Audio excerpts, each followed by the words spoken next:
Hello বন্ধুরা, তোমরা সবাই কেমন আছো? আশা করি ভালো আছো। আমি কল্পনা আজকে রান্না করছি শাক দিয়ে মাছ দিয়ে। তো চিংড়ি মাছ হলে ভালো হয়, কিন্তু আজকে চিংড়ি মাছ পাইনি বাজারে। তো রান্না করে নিচ্ছি মরলা মাছ দিয়ে আর ভেতর শাক দিয়ে। রান্নার জন্য আমি নিয়েছি একটা গোটা রসুন ছুলে নিয়েছি, ছুলে ভালো করে একটু থেতো করে নিয়েছি। আর 4-5টা কাঁচা লঙ্কা, এখনকার কাঁচা লঙ্কায় ঝাল বেশি। 4-5টা বলতে 5টার বেশি নিয়েছি, 6টা নিয়েছি। দিয়ে রসুনগুলোকে থেতো করে গরম তেলের উপর দিয়ে দিলাম, আর লঙ্কাগুলোকেও দিয়ে দিলাম। 6টার মতন লঙ্কা দিয়েছিলাম। এবার ভালো করে লাল লাল করে ভেজে নেবো। মাছগুলো আগেই ভেজে তুলে নিয়েছি, মরলা মাছগুলো। আর শাকগুলোকে ধুয়ে ভালো করে কেটে রেখেছি, কেননা ভেতর শাকে খুব বালি থাকে।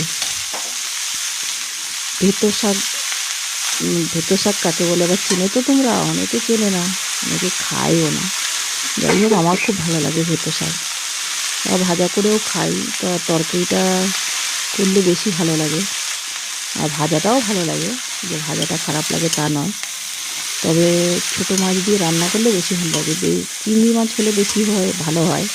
তো চিংড়ি মাছ পাইনি যখন বাজারে, নিয়ে এলাম মরলা মাছ। তো মরলা মাছের আমি মাথা খাই না, মাথাগুলোকে ফেলে দিচ্ছি কেটে। টাটকা টাটকা মরলা মাছ ছিল। এই যে শাকগুলোকে ভালো করে ওর মধ্যে নুন হলুদ দিয়ে দিলাম পরিমাণ মতন, দিয়ে ভাজা মাছগুলো দিয়ে দিলাম। এবার ঢাকা দিয়ে দেবো। ঢাকা দিয়ে দিলেই না অর্ধেকটা কমে যাবে। আর জল ঠল কিছুই দেওয়া লাগবে না, এর মধ্যেই শাকের মধ্যেই যে জল বেরোবে তাতেই রান্না হয়ে যাবে।